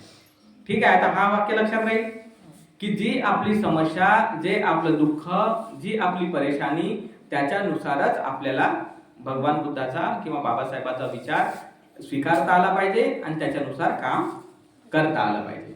आता लक्षात राहील ही गोष्ट. जसं आता उदाहरण आता एक एक मुद्दे आपण घेऊ. पहिला मुद्दा घेऊ आपण व्यसनाचा. त्या ताईने म्हटलं का व्यसनामध्ये दुःख आहे, बिलकुल बरोबर आहे नाही का. मग बाबासाहेब काय म्हणाले का जर तुमचा नवरा दारू पिऊन येत असेल, जर तुमचा भाऊ दारू पिऊन येत असेल तर तुम्ही त्याला घरामध्ये घेऊ नका. असे म्हणले की नाही बाबासाहेब तुम्हाला महिलांना? बिलकुल घरात नाही येऊ द्यायचं म्हणे, त्याला जेवण नाही द्यायचं, पाणी नाही द्यायचं, होऊ दे तिकडं. पण तुम्ही मोठे दयावान, छाया म्हणजे बाप किती दयावान घ्या. बापरे माझा नवरा सकाळपासून जेवण नसेल केला, कसं होईल त्याचं? अरे कसं होईल म्हणजे तू दारू करून शिव्या देत आहे तेव्हा तर नाही म्हणत आहे ना तो माझी बायको कसं होईल तिचं, त्यात तो नाही म्हणत आहे का माझी बायको कसं होईल तिचं. आणि तुम्हाला मोठी चिंता आहे त्याची. बाबासाहेबांनी सांगितलं ना आपल्याला येऊच नाही द्यायचं, त्याला येऊच नाही द्यायचा. हा एक उपाय आहे. आता तुम्ही म्हणाल हा तो उपाय कठीण आहे बाबा, कारण उद्या तर उभारीच काढायला महाराजांनी नाही तर तलाक देऊन देईल, डायव्होर्स देऊन देईल. नाही तर बापाला बोलवाल का तुमची पोरगी बघा मला जेवण नाही दिलं, मी जर पेत असेल तर माझ्या पैशाची पेतो, तिच्या घरचे मागून पेतो का, अशा नाना तऱ्हेच्या गोष्टी तो दिमागात लावाल की नाही? असं होईल ना. म्हणजे तुम्हाला ती समस्या इतकी प्रचंड समस्या राहते की रोज त्या समस्येसोबत तुम्हाला सामना करावा लागते, तोंड द्यावं लागते. तुमचा एकही दिवस सुखाचा जात नाही. तुम्ही लाख अपेक्षा करता, चला बाबा विहारात जाईन वंदनामध्ये तर सुखी बनेल, तेवढ्या वेळापुरतं होते. जसा फॅन सुरू झाला का थोडस थंडी वाटते, आपल्याला बरं वाटते, तर तेवढ्यासारखं थोडस बरं वाटते मग तुम्हाला वंदना म्हणताना. तेवढं वंदना म्हणून झाली रे झाली, तुम्ही घरी गेले रे गेले. व्यसनी माणसाचा, दारुड्या माणसाचा चेहरा दिसला झालं टेन्शन सुरू, बिलकुल डोकं खराब होतं. आला बेटा परत सुरूच तुमचं ते डोक्यामध्ये. तुम्ही लाख इकडे वंदना म्हणा, तिकडे गेल्यावर टेन्शन सुरू. म्हणजे काय झालं आता, त्याच्यामध्ये काय तथ्य आहे का? मग तुम्हाला त्याच्यात उत्तर शोधायला लागेल ना, उत्तर शोधायला लागेल. आता उत्तर कसं शोधायचं, तर उत्तर शोधण्यासाठी तुम्हाला तुमचा दिमाग वापरावा लागेल. का उत्तर कसं मिळेल बाबा याच्यामधून, हा माणूस दुरुस्त होईल कसा, मग याला व्यसनमुक्ती केंद्रात नेऊन ठेवल्याने दुरुस्त होईल का, किंवा याला गोड्या औषधी दिल्याने दुरुस्त होईल का, किंवा समजावून सांगल्यामुळे दुरुस्त होईल का, की हा व्यसन नेमका कशामुळे करते ती समस्या समजून घेतल्यामुळे दुरुस्त होईल का. कोणता नाही कोणता दिमाग तर तुम्हाला लावा लागेल आणि त्याच्यातून त्याला बाहेर काढायला लागेल. जोपर्यंत तुमच्या घरातला तो व्यसनी माणूस त्याच्या व्यसनापासून दूर होत नाही तोपर्यंत तुमची समस्या टिकूनच राहील. मग तुमच्याकडे डायव्होर्स घेण्याशिवाय पर्याय राहत नाही. मग अशा वेळी तुम्हाला जाऊ दे बाबा मी आता माहेरी चालले जातो, पण माहेरी किती दिवस राहून 2 दिवस राहाल, 3 दिवस राहाल, तर हा दारुड्या माणूस तिथे येईल सायकल धरून, बाईक धरून, आणि तर म्हणाल बाबा असं नाही जमा, तू अशी कशी काय गेली म्हणा, अरे तू व्यसन करतो का, नाही आता नाही करत म्हणाल मी, आता आज सोडली म्हणजे सोडली म्हणा 100%. आणि बरोबर मग तू म्हणलं वा वा माझा नवरा चांगला आहे, सोडली रे बाबा, काय ती सोडली 2 दिवसात परत धरते तू, आली आता बायको परत. म्हणजे व्यसनी माणसाचा दिमाग असा राहते, आहे ना. तुमच्याच गावात बघा, सर्व बहुत ठिकाणी आहे, त्या बरोबर माहित आहे, कारण ते बरोबर गावागावात राहते. तर त्याच्यामुळे हे लक्षात घ्यायचं की तुम्ही जी समस्या ठरवलेली आहे का, हे समस्या दुःख निर्माण करणारी आहे, घराघरांमध्ये दुःख निर्माण करणारी आहे. तर आपल्या समाजामध्ये जेवढेही चांगले लोक आहेत त्यांनी कधीतरी या व्यसनमुक्तीच्या समस्येवर काम करण्याचा ठरवायला नाही पाहिजे का. भगवान बुद्धाने शील दिलं की नाही, हे वाला कसुरा मेरे म्हणजे माझ्या ठाणा वेरमणी, का आम्ही व्यसन नाही करणार बाबा, आमच्या समाजातला कोणता माणूस व्यसन नाही करू शकला पाहिजे. तर त्या शीलाचं पालन झालं पाहिजे की नाही. मग त्या शीलाचं पालन झालं पाहिजे. जेव्हा ते शीलाचं पालन होत नसेल तर तशा वेळेस काही तर उपाययोजना करायला पाहिजे की नाही. तर पूर्वीचा एक काळ होता आमचा, त्यावेळेस काय राहायची जात पंचायत, माहिती आहे तुम्हाला ही गोष्ट. तुम्हाला जुने लोक आहेत आमचे आजोबा, त्यांना तर जास्त माहित असतील या गोष्टी. आता आपल्या वेळेस हा प्रकार नाही, आता ग्रामपंचायत वगैरे आहे तर गोष्ट वेगळी आहे. पण पूर्वी जात पंचायत नावाचा प्रकार राहायचा आणि ते स्वतः डिसिजन करायचं. हा आता तंटामुक्तीवाले आहेत. तर आपल्याला अशा प्रकारची एक सामुदायिक हे निर्माण करावी पंचायत, बस अशी पंचायत बनवून टाकायची. आम्ही जेव्हा लहान होतो ना तर आमच्या गावात तसा होता प्रकार. आणि त्या प्रकारामध्ये काय व्हायचं की समजा काही थोडेसे कलह, काही अशा गोष्टी असल्या का, समजा आपल्या समाजातला व्यक्ती समजा त्या कोणासोबत जरी बोलला किंवा काय त्याच्यासोबत व्यवहार ठेवला तर त्याचं घर टाकून द्यायचे. म्हणजे घर टाकण्याचा म्हणजे पद्धत होती जुनी. तुझ्या गावात होती, आता ते बंद पडली, पण तेव्हा होती जुन्या काळामध्ये. मग बोलातच नाही. मग आपल्या कोणत्याही समाजात त्याला बोलवायचे नाही, काही नाही, काही नाही, करायला नाही, त्याच्या घरी लग्नाला बिग्नाला जायचे नाही. तर हे आहे ब्रह्मदंड. याला भगवान बुद्धाने काय म्हटलं, ब्रह्मदंड. तर आपल्याला ही गोष्ट शिकायला लागेल, समजावी लागेल की आपल्याला समाज जर चांगला बनवायचा असेल तर ज्या काही सामाजिक समस्या आहेत तर त्या समस्येवरची आपल्याला उत्तरं निर्माण करावी लागतील ना. केवळ आपण हे जर सोडून दिलं इच्छेवर का बाबा त्याचं घर आहे, त्याची बायको आहे, त्याचा पैसा आहे, त्याच्या मतानं पेट नाही तर नाही, आपण काय करू शकतो. ही जर भूमिका जर आपण जर घेतली तर जो बाबासाहेबाचा स्वप्न आहे की आपला समाज नैतिक बनला पाहिजे, शीलवान बनला पाहिजे, ते स्वप्न होईल का पूर्ण? म्हणजे काही लोक नैतिक बनतील, काही लोक शीलवान बनतील आणि बाकीचे समाजातले दूषितच राहतील, दुराचारीच राहतील. तर मग तो जो समाज बाबासाहेबाचा अपेक्षित समाज होता तो बनल का? नाही बनल की नाही? मग काय फायदा आहे? 2-4 लोक सुखी राहतील आपल्या समाजातले आणि 2-4 लोक दुखी राहतील. मग हे दुखी लोक परेशान होऊन सुखी लोकांना त्रास देतील की नाही? आता जसं उदाहरणार्थ आमच्या भगत साहेबांचं घर चांगलं आहे, हे व्यसन बिसन नाही करत, चांगले राहतात समजा. पण आता हे तर सुखी आहेत ना धर्माचं पालन करून. परंतु त्याच्या 2 घराच्या नंतरचा माणूस जर समजा दारुड्या असेल तर तो यांची शांती भंग करतो. तुम्ही किती धर्माचे पालन करा, काही प्रॉब्लेम नाही. तुम्ही कितीही करा, तुम्ही तुमचं ध्यान करत जरी असाल ना तिथे येऊन तर मोठमोठ्यानं ओरडत शिव्या देत राहते, ओरडत राहते. तुमचं ध्यान करत असल्यामुळे कानातोडीच बंद आहे, कान चालूच आहे. तिथून मग आवाज जाते बरोबर.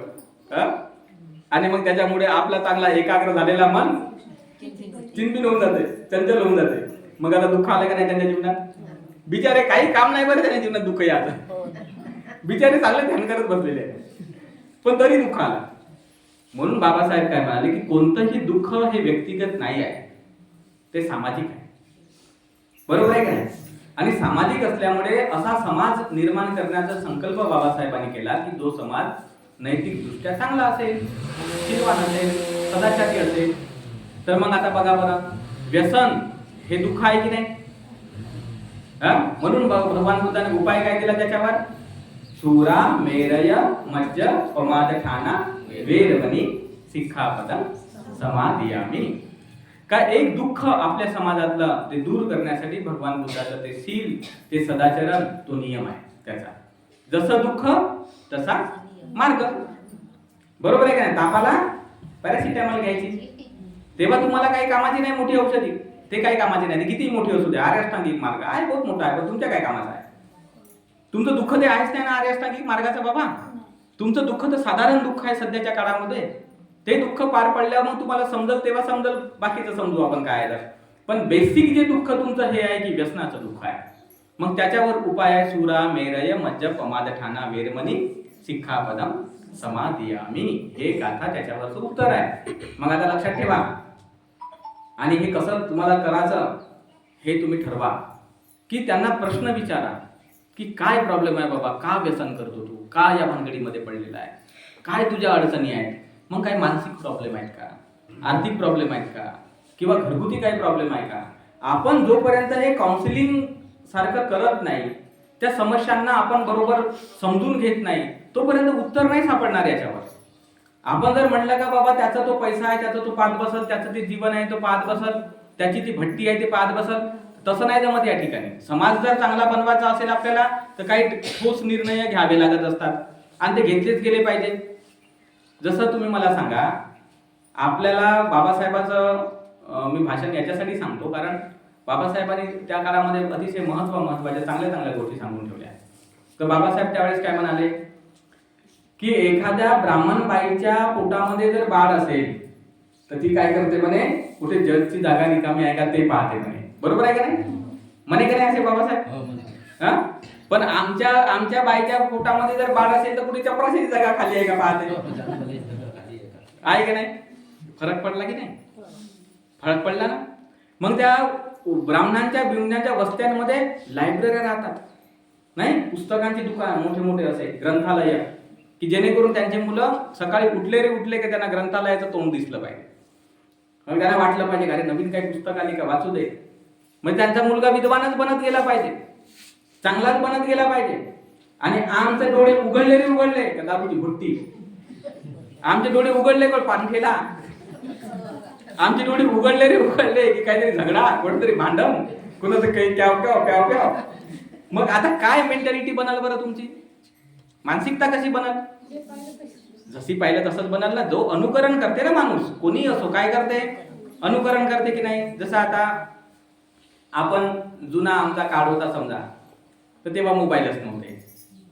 तर मोबाईल नव्हते तर आम्ही काय करायचो, ते जे गारगोटे होतात त्या खेळायचो, याच्या ज्या आंब्याच्या गुया असतात त्या जमा करून त्या खेळायचो. नंतर कंचे होते त्या आमच्या जुन्या काळामध्ये, ते कंचे खेळायचो.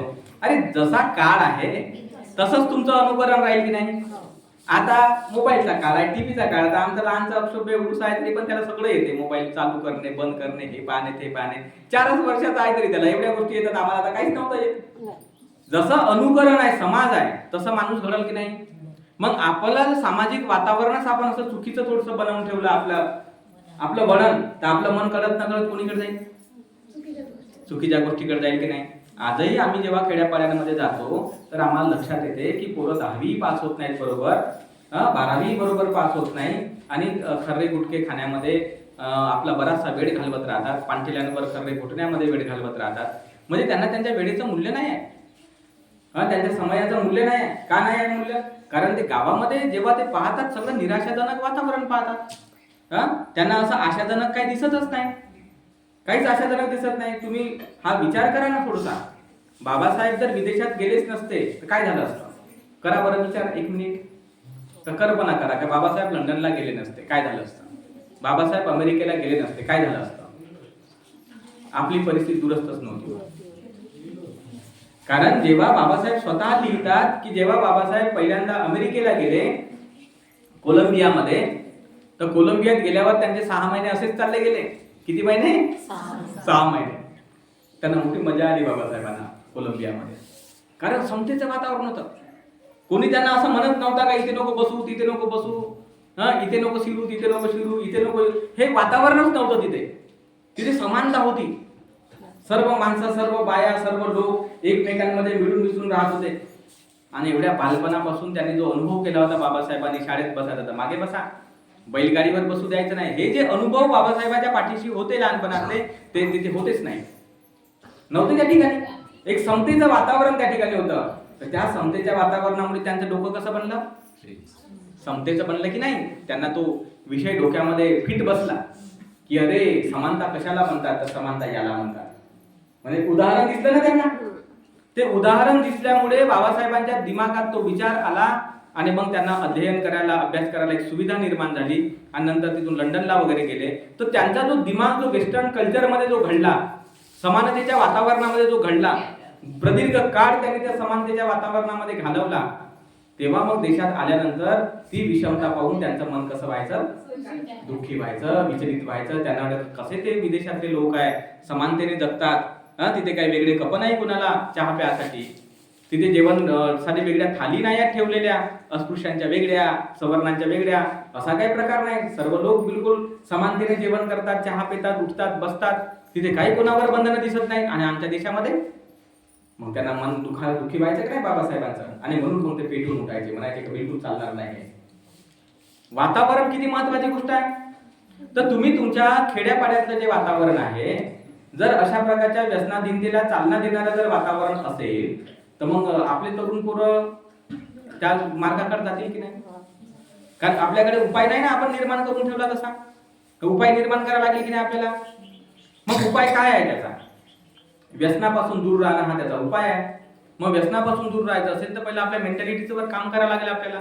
एखादा माणूस आहे तो का तसा करतो, तर त्याच्या मागे काही कारण असतात, अनेक कारण. एक तर तो अनुकरण केल्यामुळे करतो. आता लोकांकडे कसं खेड्यापाड्यात म्हणा, कुठेही म्हणा, आपण जेव्हा जातो तर आपल्याला एक काही महत्वाच्या गोष्टी दिसतात. आता आम्ही खेड्यामध्ये जातो तर आमचे नातेवाईक जे आहेत ते असेच बयाड आहेत, नाही का? असं तर काही नाही की एखादा माणूस चांगला बनला म्हणजे नातेवाईक चांगले बनतात, तसं तर काही राहत नाही. बरोबर आहे की नाही? आपण चांगलं निघून जातो पुढे, नातेवाईक जशा तसे गटारामध्ये पडून राहतात. तर तसं हेही गटारात पडे लोक आहेत. तर मग तिथे जातो मी कधी कधी. मग गेल्यानंतर मला दिसते अरे हा काय प्रकार आहे बाबा. मग आता काय होते, सामान्य माणूस इतका, अज्ञानी माणूस इतका मशगूल राहतो काही गोष्टींमध्ये की समजा आता कोणाचा वाढदिवस आला, मग त्याला वाटतं अरे आज तो खुशी का दिन है, चलो लगाओ, नहीं का? अरे आज तो हमारा वो मर गया, दुखी हो गया, मैं लगाओ. म्हणजे तो इतके कारण असतात त्याच्याकडे दारू प्यायचे. म्हणजे वाढदिवस आला दारू पिते, लग्न आला दारू पिते, साक्षीगंध आला दारू पिते, नुसतंच काहीतरी कुठे जात आहे, फिरून यायचं आहे तरी दारू पिऊ शकते. कोणी मरण पावला दारू पिते, कोणी बिमार पडला दारू पिते, थोडंसं टेन्शन आलं तरी दारू पिते, टेन्शन नाही आलं तरी दारू पिते. म्हणजे आता काही नियम आहे का? त्याच्या त्या मनाचा जो एक चंचलपणा आहे तो बिलकुल लावूनच देते त्याच्या मागे. मग अशा वेळेस आपल्याला समजा लागेल की नाही, की मग या अशा मनाला संयमित करायचं ज्ञान ट्रेनिंग पाहिजे की नाही गावात? हा? आणि तुम्ही जसे ट्रेनिंग तर ठेवतच नाही कुठे, मग ठेवत नाही तर मग पिऊन द्या दारू. काय करा, तुम्हाला जर उपाय जर पाहिजे नसेल तर समस्या तर भेटणारच आहे तुम्हाला. एक तर उपाय तरी राहिला ना समस्या तरी राहील. तर त्याच्यामुळे आपल्या गावांमध्ये हे जे काही समस्या दिसतात आपल्याला, ज्या समस्येमुळे आपण दुःखी आहोत, परेशान आहोत, कष्टी आहोत, तर त्या समस्येला आपल्याकडे काय उपाय करता येईल आणि सर्वानुमते कसा उपाय करता येईल ते आपल्याला ठरवायला पाहिजे आणि तो पुढाकार आपल्याला घ्यायला पाहिजे. काय एकाच माणसाने घेण्याचा संबंध नाही, घेणं गरजेचं राहते. तर असे काही जे समस्या असतात, अडचणी असतात, तर ते उपाय भगवान बुद्धाच्या शिकवणुकीने दूर होऊ शकतात. आणि म्हणून भगवान बुद्धाने शील दिलं तुम्हाला, सुरा मेरे म्हणजे प्रमाद ठाणा वेरमणी, का तुम्ही व्यसन करू नका. व्यसनांमुळे अनेक प्रकारचे दुःख निर्माण होतात, तुम्ही सुखी राहा. तर आता ठीक आहे, व्यसनामुळे दुःख येते हे बरोबर आहे, आणि भगवान बुद्धाच्या त्या वचनामुळे दुःख दूर होते हे पण बरोबर आहे. मग आता ते लक्षात ठेवा बरोबर. एक एक एक झाला समस्या सुटली का? अजून राहिली जाईल नाही, जमली का? हा ठीक आहे. तर आता जर समजा कोणी असेल घरामध्ये, त्याला येऊ देऊ नका घरामध्ये, जाऊ दे तिकडे, होऊ जाऊ दे काही पण. नाही मारलं तरी मार नाही खाचा, मारच नाही खाचा आपण. आता डायरेक्ट आमच्या काकाची गोष्ट सांगतो तुम्हाला. आमचा एक आहे असा आमचा नातेवाईक. मी बरेच काळ भिक्षू होतो, बाहेरच राहायचो. मग हा अशाच प्रकारे एक दिवस रस्त्यामध्ये जात होतो मी. तर रस्त्यात जाता जाता तो भेटला मला याच्यावर, आपल्या बस स्टँडचा जो हे राहत नाही का तिथे.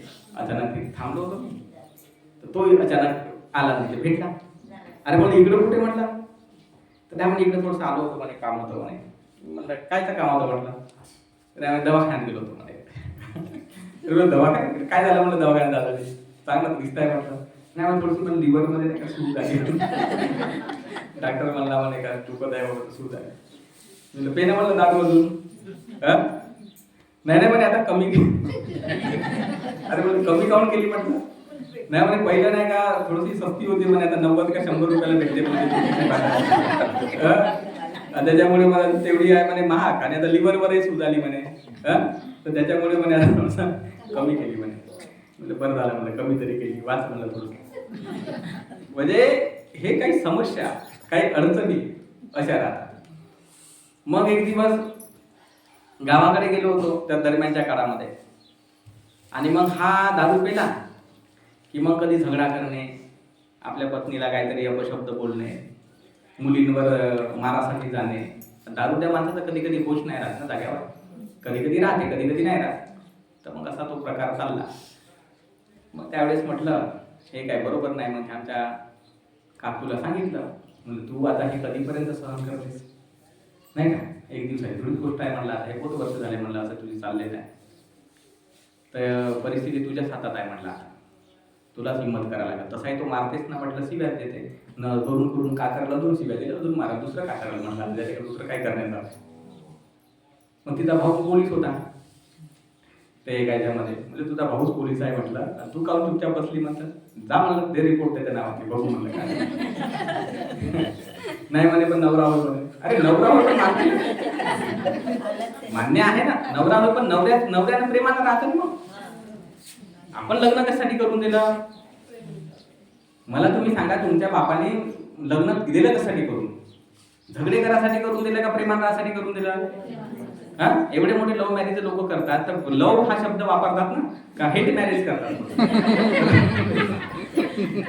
मॅरेज कसं करतात? Love marriage. हेट मॅरेज झाली का बहुत हेट करतो आपण, आणि स्पेशल झगडा करायसाठी, भांडणं करायसाठी लग्न नवरा बायको होते करून. का तू मला मार, मी तुला मारतो, याच्यासाठी कोणी लग्न करत नाही ना. जे काही लग्न होतील जगभरामध्ये जेवढे, तर लव्ह मॅरेजच होतील ना, म्हणजे प्रेमासाठीच होतील. आधी कोणी लव्ह करा का नंतर करा तो काही विषय नाही, पण लवच करा लागेल तुम्हाला. हेट तर नाही करू शकत. मग तिथे तो हेट होत आहे त्या ठिकाणी, मारामारी होत आहे, झगडा होत आहे त्या ठिकाणी, दुःख आहे त्या झगड्याचं, त्या वादाविवादाचं. मनस्थिती बिघडून जाते बाईची बिचारी मार खाल्ल्यामुळे. स्वयंपाक नाही बनवू शकत, पोरं असतील ते उपाशी राहायला लागते त्यांना बिचाऱ्यांना, कारण हिची मनस्थिती बिघडल्यावर स्वयंपाक कशी बनवाल? आणि बनवलं तरी भांडे पुणे आदरापट करून बनवा लागल. त्याच्यामध्ये टेस्टी चांगलं काही बनणार नाही. पोळ्या कोणीकडल्या कोणीकडे चालल्या जातील, भात कधी आलस होऊन जाईल, कसा होऊन जाईल. मनस्थिती चांगली नाही त्या बाईची बिचाऱ्याची, शिव्या खाल्ल्यामुळे किंवा मार खाल्ल्यामुळे. मग कुटुंबाचं वातावरण बिघडलं. कर म्हणलं रिपोर्ट, जाऊ दे काय जे होईल ते पाहतो. मग ते केला त्या याला फोन, असं असं आहे. मग त्यानं आता त्याला काय फारसं माहित नव्हतं. म्हणजे हे बाया कशा राहतात माहिती आहे का, बहुत लपवून लपवणाऱ्या राहतात, म्हणजे मोठे लपवून ठेवतात अशा. म्हणजे वाटते नवरा बाबा माझा बिलकुल चांगला नाही राहत तो, पण तरी दारूच्या राहते तरी पण माझा नवरा लपव ठेवतात. तर लपव ठेवलं, बहुत मार खात राहिली, बहुत मार खाय राहिली, किती दिवस खाईल. शेवटी अति झालं. मग केला फोन केल्यावर सांगितलं असं असं आहे. थांब म्हणे, काही हरकत नाही, टेन्शन घेऊ नको म्हणे. त्यांना मग दुसऱ्या पोलीस स्टेशन फोन लागला, जवळच्या वाल्या पोलीस स्टेशनमध्ये. त्यांना मित्र जातात, पोलीस मित्र राहतात. मग म्हणे असं असं आहे, अशी अशी रिपोर्ट आली म्हणे माझ्या बहिणीची, तुम्ही त्याला थोडंसं बघा म्हणे काय तरी.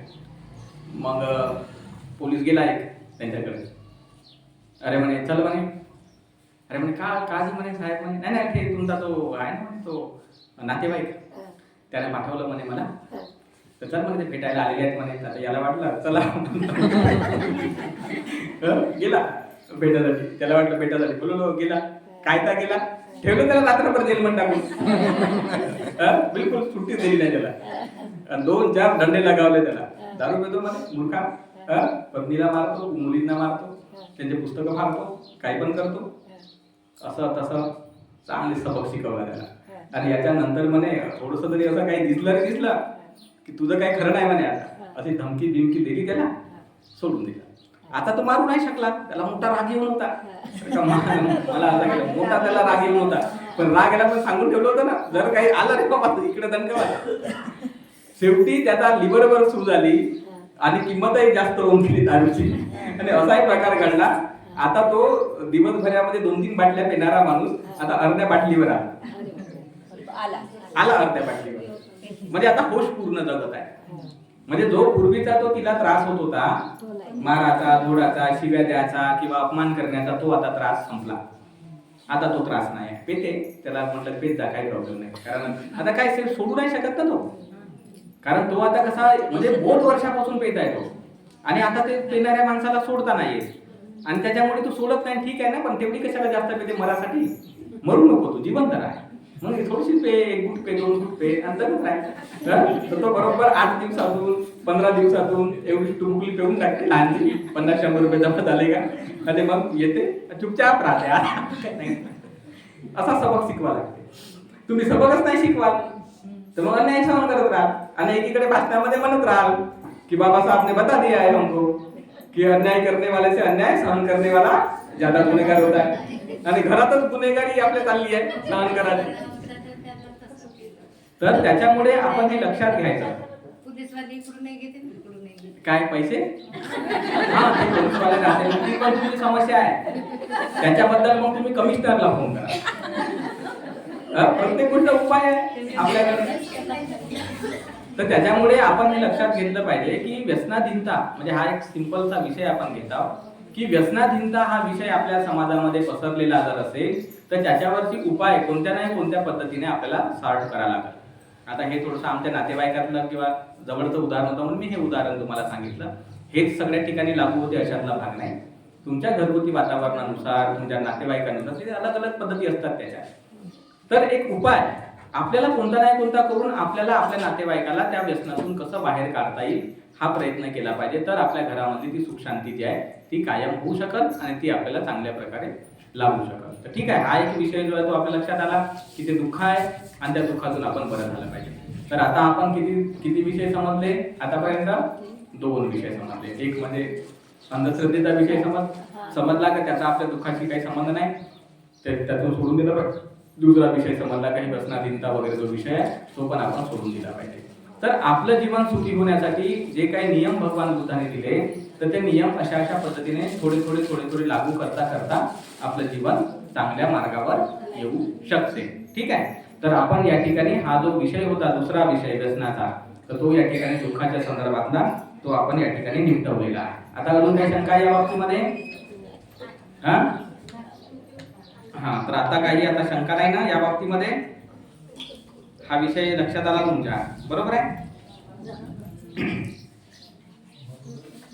हा, तर आता आपण दुसरा कोणता म्हटला होता विषय? पैसा. हा, दुसरा विषय पैशाचा आला आता. हा, ठीक आहे. हा, तर आता आपला जो विषय आहे दुसरा कोणता आहे? पैशाचा विषय आला आपला, अतिशय आवडता विषय, महत्वाचा विषय. हा, तर आता मला तुम्ही सांगा, सर्वांकडे पैसे आहेत की नाही? बिना पैशाने कोणी जगते का? जेवढा तुमचा श्वास महत्वाचा आहे तेवढा पैसा महत्वाचा आहे. पैसा बरोबर आहे काय महत्वाचा? तुम्ही श्वास नाही घेतला तरी चालते, पण पैसे पाहिजे. आहे की नाही? पैसे पाहिजे की नाही? तर हा, मरताना पण पैसे पाहिजे द्यायले. बघा, म्हाताऱ्या माणसाला पैसेच पाहिजे, लहान मुलाला पैसे पाहिजे. तू लहान असता 2 वर्षाचा, मला चॉकलेट घ्यायला द्या म्हणते पैसे, मला कुरकुरे घ्यायला द्या म्हणते पैसे. पैसे महत्वाचे आहेत, बरोबर आहे?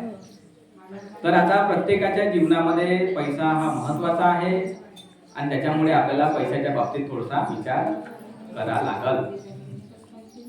तर आपण पाहूया की पूर्वीच्या काळामध्ये पैसा नव्हता. जो एक जुना काळ होता, फार जुना, तर त्या काळामध्ये नाही का पैसा होताच नाही. तेव्हा काही पैशाचं कामही नव्हतं. तर पैसा कशामुळे नव्हता? कारण पूर्वीच्या काळामध्ये नाही का वस्तू विनिमय होता. काय होता? वस्तू विनिमय होता. तर वस्तू विनिमयामध्ये लोक काय करायचे, जसं आता शेती वगैरे करायचे लोक, मग त्यावेळेस वस्तू विनिमय होता की एखाद्याच्या शेतीमध्ये गहू पिकत असेल, दुसऱ्याच्या शेतीमध्ये समजा तांदूळ पिकत असेल, एखाद्याच्या शेतीमध्ये ज्वारी पिकत असेल किंवा असं काही असेल, तर मग ते एक दुसऱ्यांना देवाणघेवाण करायचे. बाबा रे, माझे हे 1 पायली तू गहू घेऊन जा, नाही का, आणि 1 पायली ज्वारी देऊन दे मला. मग असा जो प्रकार आहे तो अशा पद्धतीने चालायचा लोकांचा जुन्या काळामध्ये. पण आता विषय असा झाला की आता एखाद्या माणसाला देण्यासाठी गहू आहे, पण त्याला ज्वारी नाही पाहिजे, का त्याच्याकडे ज्वारी पण आहे. मग तो का म्हणा अरे हे बरोबर आहे, मी तुला गहू देऊ शकतो, पण तुझ्याकडे जे ज्वारी आहे ते मला पाहिजे नाही, कारण माझ्याकडे आलेली ज्वारी आहे. तर ते जे गरजांची जे देवाणघेवाण आहे ते होण्यामध्ये थोडीशी अडचण निर्माण झाली, नाही का, ते होऊ नाही शकायची. मग कोणीतरी बुद्धिमान माणसाने विचार केला की आता ही अडचण आपण सॉल्व्ह कशी करायची, सोडवायची कशी. मग त्याने पहिल्यांदा मग पैशाचा विचार मांडला. नाही, त्याने म्हटलं की आपण अशी एक वस्तू निर्माण करू, त्याचं एक आपलं काहीतरी मूल्य ठरवू, त्याची आपली एक किंमत ठरवू, आणि त्याच्यानुसार मग जर समजा कोणाला काही पाहिजे असेल तर त्याला ती वस्तू मग द्यायला लागेल. तर अशा पद्धतीने जुन्या काळामध्ये मग कवड्या किंवा तांब्याची नाणी किंवा ते आपल्या मातीचे खापरी नाही राहत ते का असे बनवणे, त्याच्यावर सिक्का बिक्का मारून तो एक चलन, तसा वेगवेगळ्या प्रकारचा जो चलन आहे तो चालत आलेला आहे. आज आपण जगभरामध्ये जो चलन पाहतो तो वेगळा आहे. आज आपण जो वापरतो तो काय आहे? कागदाचा चलन आहे, बरोबर आहे की नाही? तर आपण जो पाहतो तर तो जो चलन आहे तो चलन म्हणजे पैसा. ठीक आहे, पैसा म्हणजे काय? चलन. पैसा म्हणजे चलन. आपल्याला जे दिसते तो पैसा नव्हे. तुम्ही म्हणाल का माझ्याकडे आहे बाबा तो पैसा होय, तो पैसा नव्हे. मोदी साहेबांनी 1000च्या नोटा बंद केल्या ना, 500च्या बंद केल्या. तर तुमच्याकडे आता त्या 500 जर 1000च्या नोटा असतील तर तुम्ही त्याला पैसे म्हणाल का? नाही. आता म्हणाले तर पाहिजे, पैसे होतेच नाही. तिथे लिहूनच आहे ना 500 रुपये 1000 रुपये लिहून आहे तिथे. मग तिथे लिहून असून ते काय कामाचे आहे का आता? लिहून जरी तुम्ही ठेवले थोडसा उंच करा त्यांना सर्वांना हवा लागली पाहिजे. थांबा 1 मिनिट थांबूया आपण फॅन बरोबर लावत पर्यंत.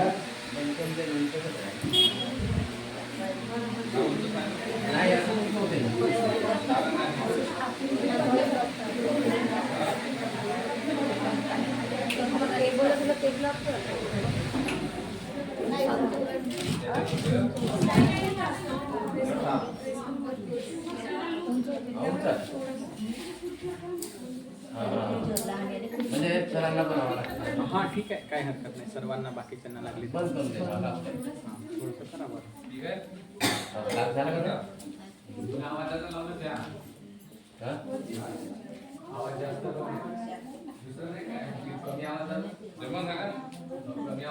नाही आहे ना तो आहे.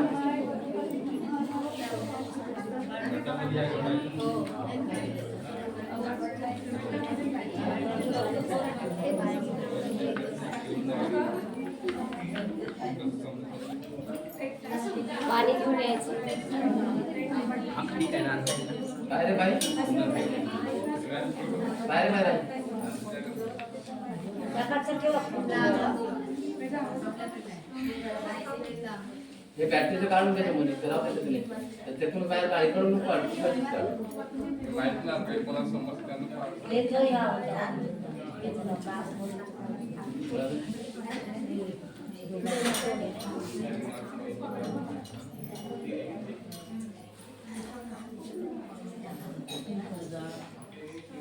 गेली काय लाईन गेली का? गेली म्हणे इथला हे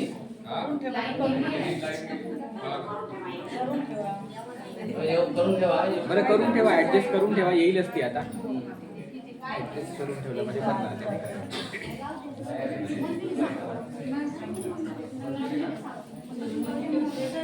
हा तेवढंच कर बाई.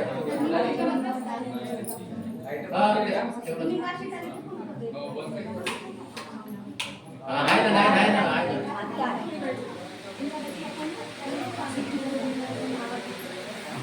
कनेक्शन याच्यावर गेलं होतं ना.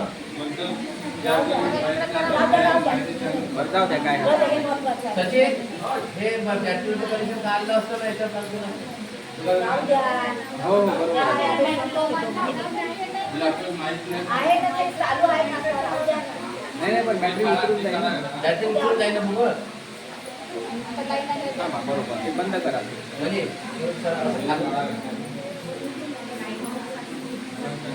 म्हणजे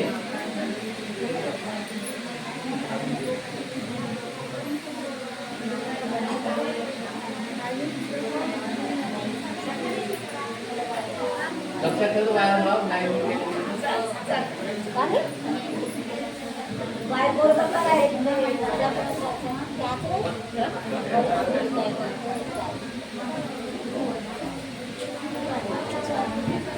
बरोबर सर झाला का झालं? हा झालं. म्हणजे तो काय म्हणजे काय नाही तर फराळ नाही काय हरकत नाही. नाही हवा नाही. त्यांना लागली म्हणजे नाही नाही फराळ नाही, नाही, काय problem. दुसरा एक काय आहे तो पण लावा. हा हा तो आहे रे काय नाही तिकडं तो पण लावा. तो पॅन चालू करून दे. हा डब्बा एक आहे ना.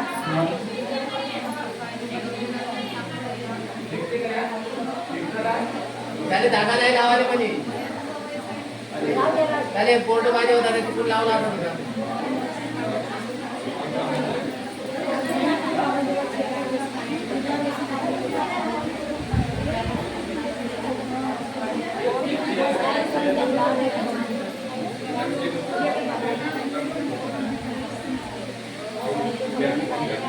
कोणते दिले किती करून घेऊ कोणते दिले फॅन चालू करून घेऊ त्याने काही केला नसतं.